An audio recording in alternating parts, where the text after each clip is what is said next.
Good afternoon, everyone. Thank you very much for joining us for this landmark meeting of AUKUS defence ministers, the first ever outside the United States, as we pass the 3-year anniversary of this AUKUS partnership. And I'm delighted to welcome Secretary Austin and Deputy Prime Minister Miles, and in some ways very fitting to do so at this venue, the old Royal Naval College in Greenwich, where 6 decades ago naval officers did their first nuclear training on a real reactor that was installed in the basement here, after, of course, our US allies first agreed to share the details of their nuclear technology.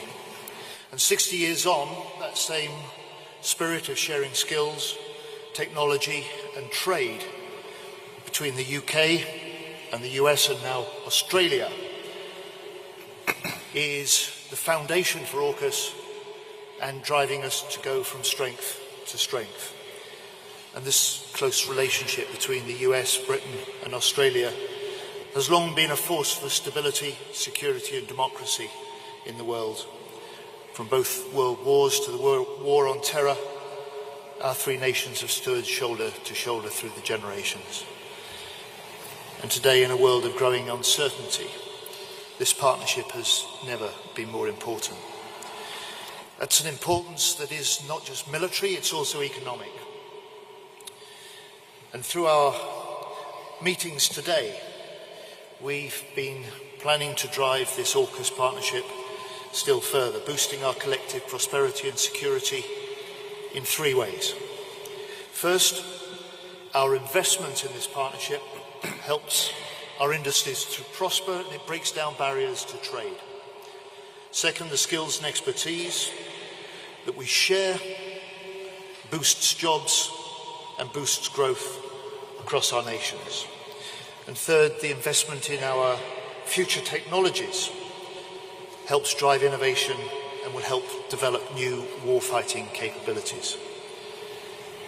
Here in the UK, to date, nearly £10 billion of investment has been allocated to UK nuclear infrastructure and nuclear industry since the AUKUS partnership was established. And more recently, as a new government, we've confirmed radical trade reforms to break down barriers to trade and to technology sharing exclusively between our 3 nations, worth nearly £500 million a year in the cost of red tape we're able to remove. And in today's trilateral meeting between the 3 nations, we also agreed to add lethal UK-made Stingray torpedoes to the P-8 submarine hunting aircraft across all 3 nations, helping to counter the deep diving and conventional submarines.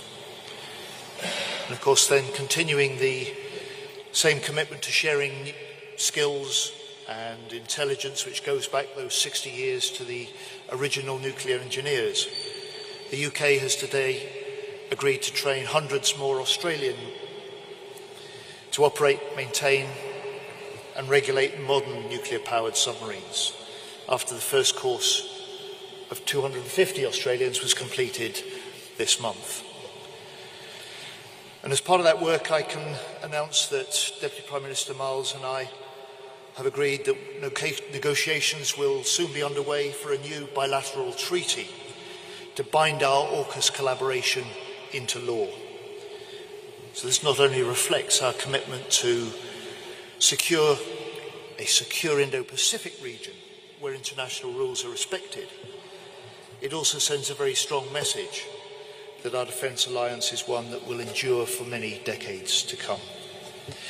So I and our new UK government will work to maximise the benefits of AUKUS to our 3 nations, advancing technologies, developing military capabilities, securing economic gains and growing good jobs. But above all, we will work to maximise the potential for this ever closer alliance to contribute to wider global security and stability. Finally, of course, we have held these discussions under a cloud of growing global insecurity. So in our trilateral and in our bilateral meetings, we've reinforced the need to stand together against Russian aggression, towards peace in the Middle East, and steadfast behind Ukraine for as long as it takes. In serious times, you need serious partners. And so Richard, Lloyd, we in the UK stand shoulder to shoulder with you, and with you we will drive the AUKUS partnership from strength to strength. Thank you. Well, thank you, John. Thank you, Lloyd. It is an honour to be here at this, the third AUKUS Defence Ministers meeting. As John just said, we meet at a time of significant moment around the world, where the rules-based order is under pressure, under threat. And our three countries share strategic alignment, we share values, we stand in support of the maintenance of the rules-based order, be that in Eastern Europe, be that in the Indo-Pacific. And we are very grateful to have old, close, reliable partners such as the United Kingdom and the United States. Today's meeting has occurred just after the third anniversary of the announcement of AUKUS. What 3 years ago was an idea, today we can, looking back, rightfully say that idea has blossomed into operational plans and plans which are being executed. Last month we saw in Perth the USS Hawaii, a Virginia-class submarine undertaking a maintenance package of work, which is the first time that an American nuclear-powered submarine has had maintenance performed outside of the United States or an American base. It is the first time that an American nuclear-powered submarine has had maintenance work undertaken on it by non-US citizens. All of this is happening under the banner of the AUKUS arrangement. The very first step in what we announced in March of last year was an increased tempo of visits of nuclear-powered submarines to Australia. That is happening. The Submarine Rotational Force West, which will take place from 2027, is on track, and we are working very closely with both our partners, along with the Western Australian Government, to see that that is happening as well. In South Australia, we have seen land swaps take place with the South Australian Government such that we now have the site on which a production line will be established to build the future nuclear-powered submarines in Australia, the AUKUS variant, a variant that we will operate in tandem with the United Kingdom. We have seen at the end of last year and the beginning of this, legislative and regulatory changes take place across the US, the UK and Australia, which have created a licence-free, seamless defence industrial base between our three countries. Right there is one of the biggest reforms to defence trade in our three countries that we have seen in decades. It will have a profound impact on the way in which we operate together. And as John has said, there is an economic dimension to this which will greatly enhance defence industry across our three countries, building jobs, skills and capability in the US, the UK and Australia. The agreements that we reached in March of last year were legally underpinned by a treaty that was signed by our three countries in August of this year. And emanating from that, as John has just said, today we are announcing that negotiations will commence between Australia and the United Kingdom for our own bilateral treaty in respect of those elements of AUKUS which relate to the relationship between the UK and Australia, and that particularly pertains to the development of the SSN AUKUS type submarine in the future. And we're really excited about the prospect of undertaking those negotiations. Today we've also talked, though, about the challenges that we face the challenges in respect of the human dimension, making sure that we are training enough submariners to operate these submarines in the future, and we have Australian submariners at the Nuclear Power School in the United States being trained here in the United Kingdom, operating on Astute-class submarines, operating on Virginia-class submarines. We have Australian defence industry workers from ASC who are right now gaining skills, working in Pearl Harbor, and the numbers in each of those areas stand to increase.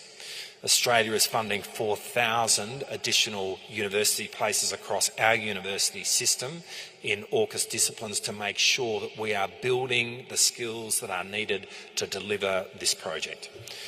In respect of AUKUS Pillar 2, we've also seen really significant developments. When we met in California last year, we said that our 3 innovation systems would put out an innovation challenge in relation to electronic warfare, and today we are announcing the winners of that challenge, which in respect of Australia are Nova Technologies in South Australia, Penton, a company in the ACT, and Advanced Design Technology, another company in the ACT, and we certainly congratulate each of those companies on their success in this innovation challenge. We've also worked on developing classified advanced algorithms for the use of AI in terms of processing the vast amounts of data which are picked up by our sonar buoys, which collectively will greatly enhance our decision-making advantage in the undersea domain. And again, right there is work which we are doing now, which is happening now, which is increasing our military capabilities, which is putting advantage into the warfighter's hands. All of this is a demonstration that AUKUS is happening, and it is happening at a pace. And today our conversations have been frank. This is the 3rd occasion on which I have been at a Defence Ministers meeting of AUKUS with Lloyd. It's the first with John, and it is great to have John as part of this team.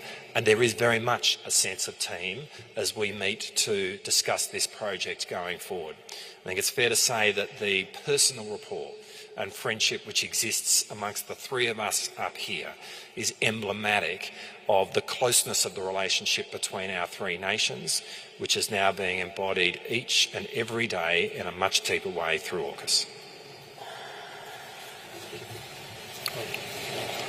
Thanks, John. Let me start by thanking Deputy Prime Minister Marles and Secretary of State Healy. Richard, John, it's great to see you both. I think our strong relationship makes working on complex issues like this a bit easier. I'm delighted to be here in London for our 3rd AUKUS Defence Ministerial meeting. We've had some very productive discussions today, but before I turn to them, I'd like to take just a few moments to discuss the crisis between Israel and Hezbollah.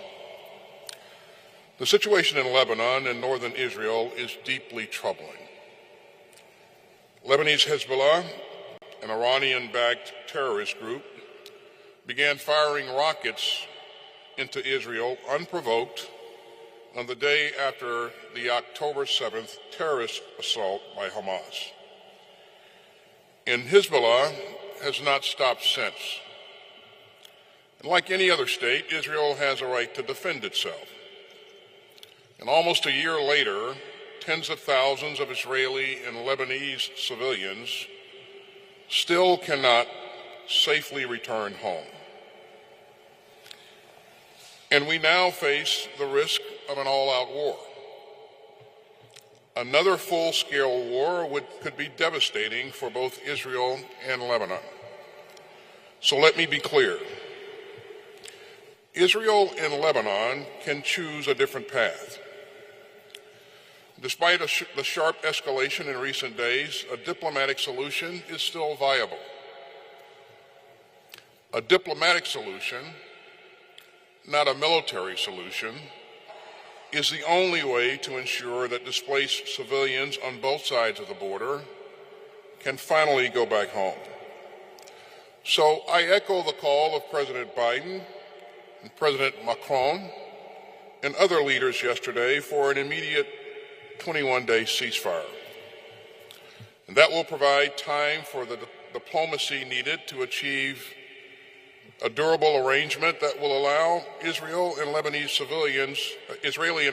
civilians to return safely to their homes.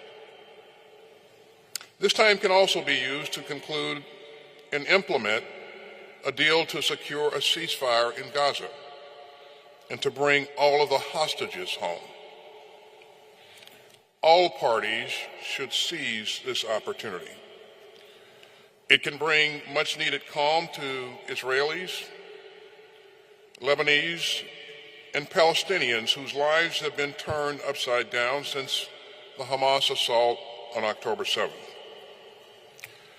And make no mistake, the United States remains postured to protect our forces and our personnel across the Middle East.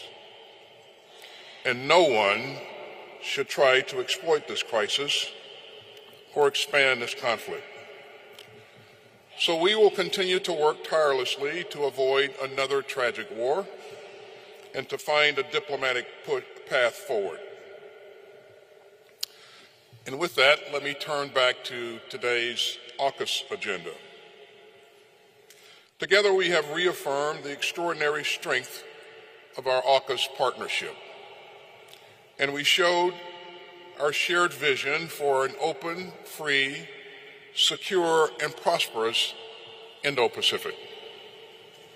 Our three proud democracies share a deep and binding belief in the rules-based international order, in a system that respects human rights, upholds the rule of law, and insists that disputes be resolved peacefully. We also understand that we are stronger together. And that's the lens that we all used again today. Together we reaffirm that AUKUS offers a unique opportunity for our three countries to enhance our military capabilities and to deepen our interoperability and to strengthen deterrence in the Indo-Pacific.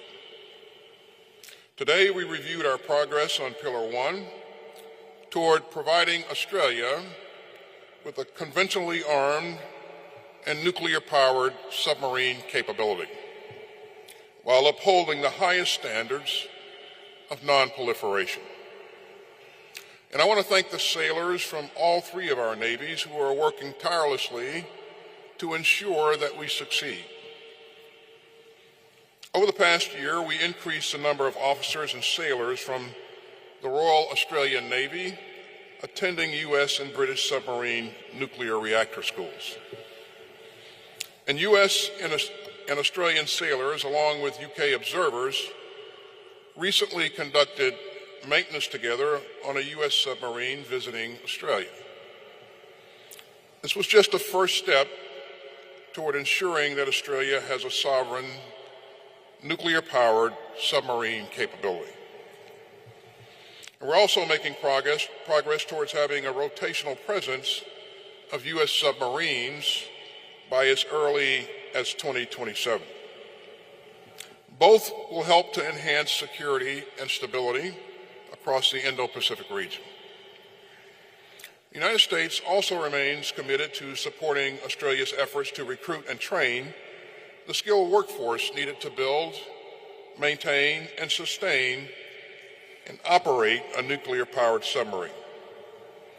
And we applaud the signature of the recent trilateral agreement that will allow for the transfer of naval nuclear propulsion equipment and material among AUKUS partners. And it enhances the close cooperation already underway to integrate our industrial bases. And over the next year, our navies will seek more opportunities to integrate our industrial bases. And we'll build more resilience across our supply chains. We also got a lot done on Pillar 2 of AUKUS, which focuses on getting new advanced capabilities to our warfighters. We're working together to identify common requirements and to meet them with the most capable tech. And that's critical to building an even more capable combined force. And over this past year, we conducted several significant demonstrations and experiments across the ground, undersea, and along the electromagnetic spectrum. And taken together, all this progress will increase decision advantage for our warfighters. And we are excited to quickly field these advanced technologies across our forces. Our acquisition teams are driving integration throughout our industrial bases and our innovation ecosystems. This will maximize our combined ability to develop, produce, and sustain these capabilities together. You know, earlier this year, we held the first trilateral AUKUS Innovation Challenge. It focused on electronic warfare, targeting, and protection. And leading companies from all three countries offered solutions to these complex challenges. Our Defense Innovation Unit selected Distributed Spectrum, a vendor based in New York City. It is postured to provide critical capabilities which will strengthen AUKUS. And that reminds us of the importance of working with industry and all that it has to offer. Under AUKUS, we intend to do more of that. Our AUKUS innovation leads are developing a robust 2-year agenda for further work with industry. And thanks to AUKUS, our three militaries are operating together more closely and capably than ever before. So Richard and John, thanks for your leadership and thanks for your commitment to security in the Indo-Pacific. As you both said, we got a lot done today, and I look forward to doing even more in the days ahead. Thank you very much. Thank you, Lloyd. Thank you, Richard. Right, I'm going to ask 6 journalists now if they'd like to pose a question to us, and I'm going to start with Johnny Beale of the BBC. Secretary Austin's comments about Lebanon just there. You did say, deliberately I think, Israel can choose a diplomatic path. Now, Israel, you have said, should be part of that ceasefire you want, yet we've heard from Prime Minister Netanyahu today directing his own forces to continue the fight with full force. So are you worried that he is ignoring your appeals for a ceasefire? And also, is there a limit to US military support for Israel? We haven't seen any limit so far. You're still supplying them with arms. But are there red lines? For example, if Israel chose to carry out a ground invasion into Lebanon, is that a red line for you? And then I'd like to ask our Defence Secretary, are you worried about what Benjamin Netanyahu has said today? He seems to be ignoring those calls for a ceasefire which you back, and is directing his forces, as he says, to continue the fight with full force. Are you any nearer also to those, you put 700 British troops into Cyprus along with more US assets going into the region as well. Are you any nearer to that position where you're going to have to activate an evacuation, a military evacuation of British citizens in the country, because many say they can't get flights out? And I'd ask that also of the Deputy Prime Minister. You have Australian citizens in Lebanon. What are you doing about getting them out safely, and are you going to be part of some military evacuation? Thank you very much, sirs. Lloyd, do you want to have first crack at thanks, John. multiple questions? Thanks for the question, John. Israel has stated that its goal is to return its citizens to their homes in the north. And I believe the best and the quickest way to do that is through diplomacy. And I think that, there's no question that both Israel and Lebanese Hezbollah have stated that they do not want to see an all-out war. A war between LH and Israel could be devastating for both entities. And so we believe that the best thing that that can happen is that, we agree to a ceasefire, or the two parties agree to a ceasefire and allow diplomacy to take place. And again, we have been in constant dialogue with our counterparts in Israel. As you probably know, I've talked to my counterpart frequently, and of course, I encourage them to pursue diplomacy every step of the way. In terms of any limits that we would place on Israel, we've been committed from the very beginning to help Israel provide the things that are necessary for them to be able to protect their sovereign territory, and that hasn't changed and won't change in the future. So. Thank you. The calls at the United Nations at this time, this week, led by President Biden, by Prime Minister Starmer and a number of other nations for this 21-day ceasefire, unprecedented calls together at the United Nations, offer a pause in the fighting, as Secretary Austin has said, and the chance to see negotiations. There is a way that Israel can see its thousands of displaced citizens return to their homes in northern Israel, and those Lebanese can return to their homes as well, and that's the American-led Hochstein Plan. The Israelis have said they're prepared to accept that, and I urge Prime Minister Netanyahu and the Lebanese Hezbollah leaders to pay heed to the combined voices at the United Nations to do just that. 21 days, a ceasefire where talks can start and the fighting can end and the chance of a longer-term settlement may emerge. On the question of the British nationals in Lebanon, this is our first concern, their safety. It's the first duty of a government, is to look after the interests of its nationals. Our advice on Lebanon has not changed in recent days. It's been the same for weeks. Don't go to Lebanon, and if you are in Lebanon, then leave. And there are at present commercial flights leaving Lebanon. But any sensible government must make preparations for future developments. So I left the Labour Party conference early this week on Tuesday morning. I chaired a meeting of COBRA officials that afternoon to ensure that if we see rapid developments in Lebanon, then Britain, with allies, is ready to respond. And in the last 24 hours, we've flown 700 UK military personnel to Cyprus. They stand ready to act should they be needed at short notice.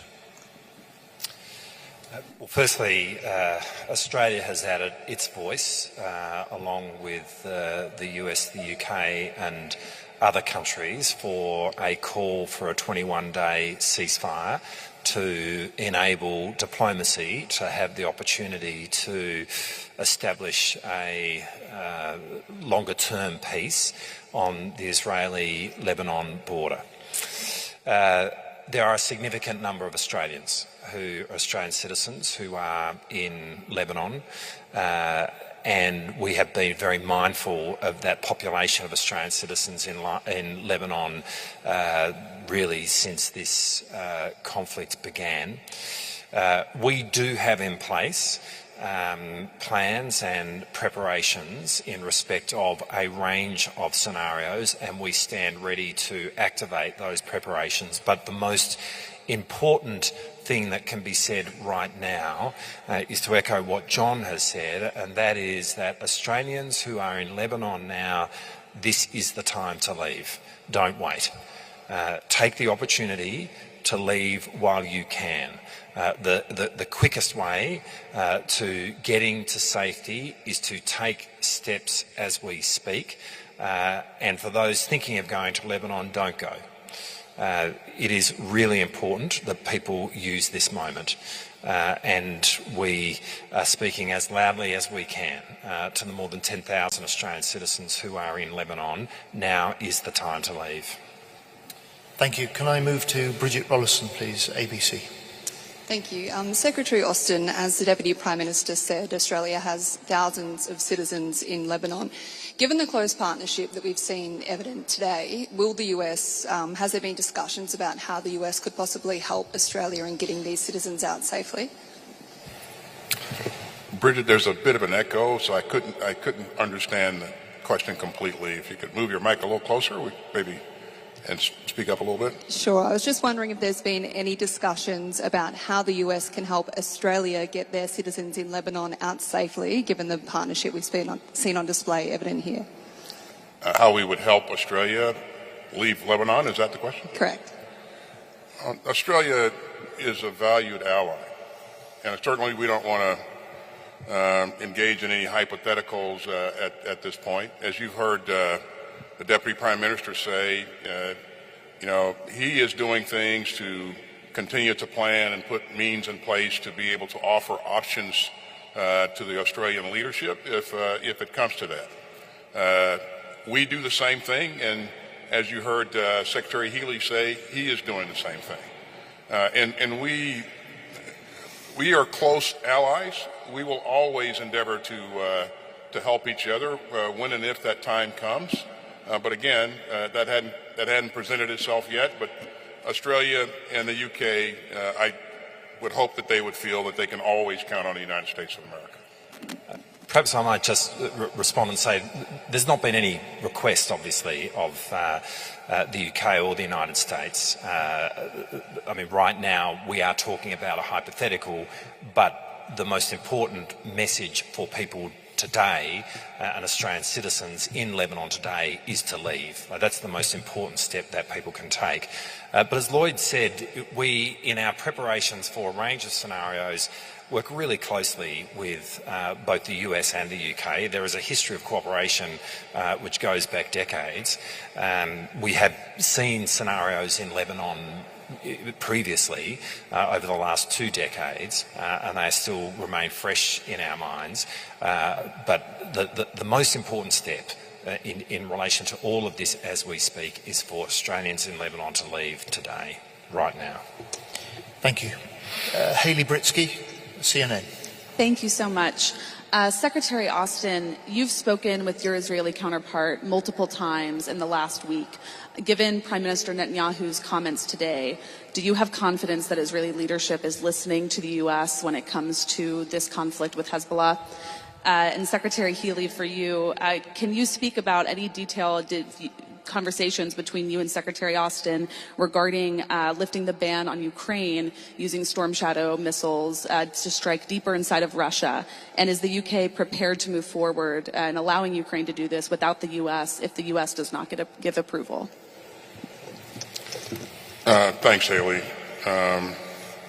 You heard me say a couple of seconds ago that a full-scale war between LH and Israel could be devastating for both parties, and it could lead to a larger conflict throughout the region.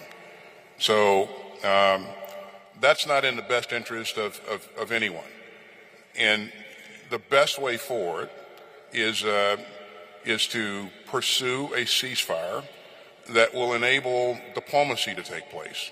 Again, I know that our diplomats continue to engage each other on this issue.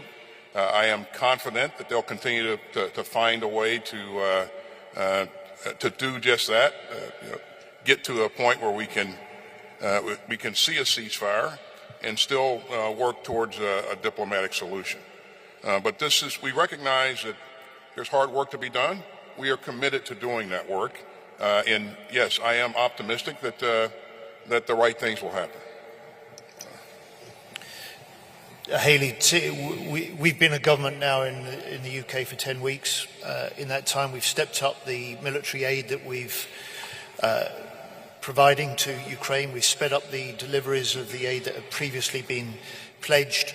We've struck a new industrial treaty with Ukraine so that we can not only provide what they need now, but we can produce what they need in future. And the main focus for the discussions between Secretary Austin and I this morning over Ukraine were how we get behind the victory plan that President Zelensky has presented in the US this week, and how we can reinforce the Ukrainians' position in the months ahead in the face of a continuing onslaught from the Russians on the eastern border. And in the end, we're talking about resolution of conflict and ceasefire in the Middle East. Putin could end the war in Ukraine today if he pulls back his troops and ends his illegal invasion. Can I move on to Mark Nichol at Daily Mail, please? Thank you, Mr. Healy. If I could ask you this question and then an adjunct to it to Mr. Austin. As the Daily Mail has reported recently, the Royal Navy hasn't had an attack submarine on operations for more than 2 months, and most of the Astute class are alongside undergoing repairs.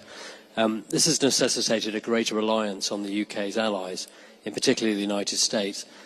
So when will Britain be able consistently to protect its bomber submarines which carry the UK's nuclear deterrent? And to Mr. Austin, how familiar are you, as US Secretary of State for Defence, with these many long-standing issues within the Royal Navy, and how comfortable are you given it's the US that is often required to plug capability gaps?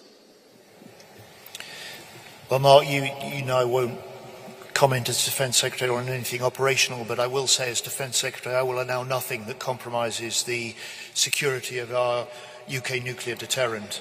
And I would just say to you this, President Putin knows just how capable and world-class our submarines and our underwater systems are. And today we as three nations have been discussing the way that our national forces can be strengthened by being developed and deployed in the future together through the AUKUS partnership. So this is a partnership that reinforces our national securities, but also collaboratively reinforces wider national and international security and stability too. Hey, Mark, I think the question was whether or not I am confident in the UK's capability. Is that correct? Yes. And listen, we have been trusted allies for a long time. We have fought beside each other, bled with each other, faced difficult challenges with each other. And I was telling the ministers earlier today, the short 41 years that I spent in uniform, a good part of that, well over 5 years was in combat, on and off. There was never a place that I went where I didn't have a Brit or an Aussie that was in that formation. That's how closely we've been working together for a long time. Matter of fact, when I was a land forces commander in Iraq, my deputy was a Brit, a man by the name of Sir Richard Barron. You probably know about him or know of him. He rose to prominence in the UK military. But I have confidence in their warfighting capability, their strategic outlook, and their willingness to work alongside us on tough issues, and the same level of confidence with the Australian military. So the short answer is yes. That answer is based upon many years of experience of working with our allies here. So. Thank you. Could I turn to Latika Bork, please, the Knightley? Thank you. Secretary Austin, a revered elder of Mr Miles's party, former Prime Minister Paul Keating, has said that AUKUS is about the United States turning Australia into suckers and a military outpost. What would you say to critics like Mr Keating? And are you concerned about the tone of the debate in Australia around AUKUS and that leading to a slippage in public support for the program? And Secretary Healey, I didn't quite understand your answer on Storm Shadow. Yes or no? Are you willing to go it alone? And Secretary Austin, would you be okay with that scenario if the British decided to go it alone? So, regarding your first question, AUKUS, Pillar 1 of AUKUS will provide a generational capability to Australia that will provide benefits for many, many years to come. It is well worth the investment. It is well worth the effort that we put into it. And we take this very seriously. As you heard Secretary Healey say earlier, we haven't shared this with any other country in 60 years. So this is not a good idea that we woke up one day and said, hey, let's do this. We understood the level of complexity, the commitment, the hard work that would go into this, and the shared responsibilities that would come along with this.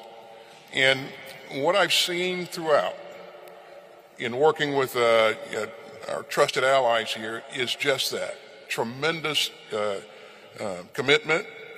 I've seen incredible performance by their sailors, by the Australian sailors, and Secretary Healey, I know would agree with me. As we have trained their sailors in our schools recently, their performance has been quite impressive. This effort extends over several years. And because of that, we know that we need to make sure that we hit every benchmark, every objective over that period of time that we've outlined. And to date, in the third year of our efforts on AUKUS, I can say that we have.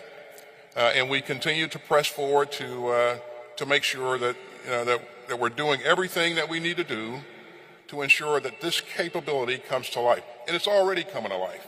You look at what's happening in the schools, what we're doing in maintenance, we're investing in the submarine industrial bases.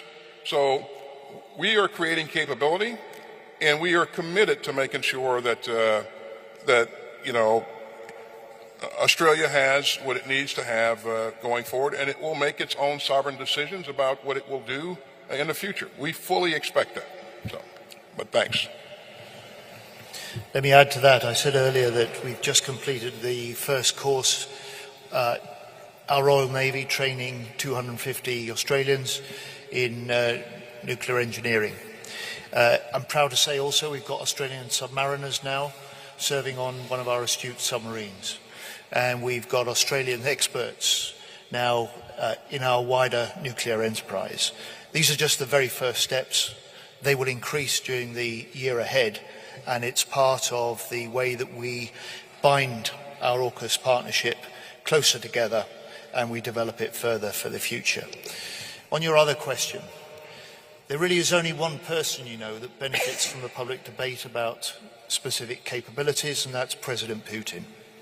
And I would just say to you this: America, that has been outstanding in its leadership in support of Ukraine, and the UK provide military aid and support for Ukraine across a wide range of capabilities. And we do that for the sole purpose to help Ukraine defend itself from this illegal invasion, and we will continue to do that. I might just say a little bit in response to Latika's question as well. Mr. Keating, to to give him credit, has been consistent in his position over a long period of time.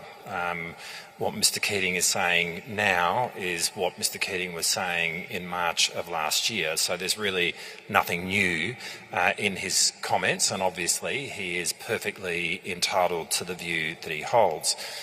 But what's also not new is the strategic imperative for Australia to walk down the path of acquiring a nuclear-powered submarine capability.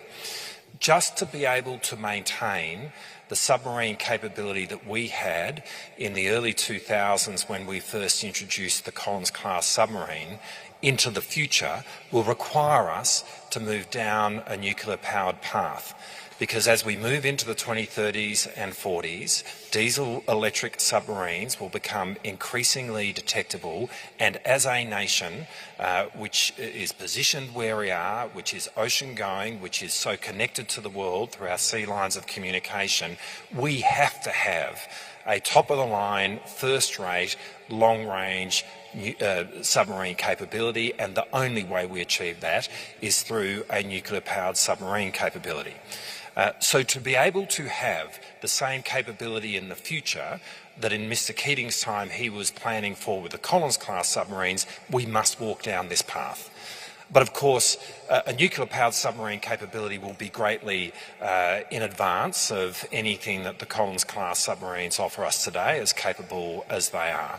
And this is the most significant, or one of the most significant leaps in military capability that our nation has ever taken. And as Lloyd just said earlier, this is only the second time in history that we have seen countries pass this technology on to another country, the first of course being when the United States provided this technology to the UK. So it is not lost on us the significance of the step that we are taking, but this is utterly essential for Australia's future, and the strategic imperative of that remains unchanged irrespective of what Mr Keating says. And in terms of the state of the debate in Australia, from the Labor Party's own conference last year in August through to the bipartisan position which is held by the political parties in our parliament, through to the public support for what we are doing in the development of AUKUS and Australia acquiring this capability, there is support for AUKUS in Australia. I mean, that is where the public debate stands. There is absolutely support for this, and we will continue to make the argument to the Australian people. We are really comfortable and confident about the way in which that argument is being received. There will, of course, be other voices, which happens in a democracy, and that is important. But this is a program which enjoys bipartisan support in Australia, and it is happening. Thank you. And finally, Lauren Williams, Defence One. Thank you. More on submarine production. In the U.S., the Virginia-class program is very behind schedule, it's years behind schedule, and the submarine industrial base challenges have long been known. Are you concerned at all that shipbuilders will able to not only produce what the Navy has already ordered in the U.S., but also produce what Australia is trying to procure? On Pillar 2, there's been a lot of discussion about expanding it to other countries and other technologies. But when you do that, that introduces security risks, cybersecurity risks specifically. Can you talk a bit about how you're going to protect companies' intellectual property, and if you have enough counterintelligence efforts in place to mitigate those? And then in that same vein, with Pillar 2, when you're developing these technologies, I know a lot of it is classified, but still these companies are developing technologies. How are you ensuring that what's being developed will actually end up in the hands of military operators and not necessarily just become experiments? First of all, in terms of our ability to meet the production objectives, of course we're concerned about that, and that's why we're investing more in the submarine industrial base, so that they can continue to expand capacity and place our efforts on a ramp that ensures that we can meet the objectives going forward. And I feel good about some of the things that we're investing in. You know, I met with the leaders of industry and discussed with them with the what they're doing with the additional resources that we're providing, and what they're investing in, how they're using those resources, so I think they welcome that discussion. And what I'm seeing is that we're investing in the right things, and we will be able to expand the capacity going forward, and to meet our objectives. Pillar 2, we do see opportunities to offer other countries the ability to work with us on specific projects. There are countries who want to work with us that bring a lot to the table, and on a project-by-project basis, we will endeavor to work with those countries, ensuring that all the things that you mentioned in terms of protection of IP and those kinds of things, the right things are taking place. We don't take that for granted. And finally, my colleagues will attest to the point that during our discussion today, all three of us hammered home what our North Star is. Our North Star is to make sure that we are producing capability for the warfighter in real and relevant time. We cannot allow to lose that focus. That's our current focus, and it will be our focus, for the foreseeable future going forward. Richard. Let me just finish off by underlining that point about timescales. These are the submarines in particular and Pillar 1 are decades-long programs. This is perhaps the most complex engineering and technologies on the planet, but there is an imperative to see every day counts, because it's what we do now and in the weeks and months ahead now that will determine whether or not, to time, towards the end of the 2030s, the first AUKUS submarines are built and put into operation. And in our discussions, that theme ran throughout. Timescales are tough, but they're essential, and that together we are absolutely determined that we will deliver. So thank you. Thank you all. Thank you all very much.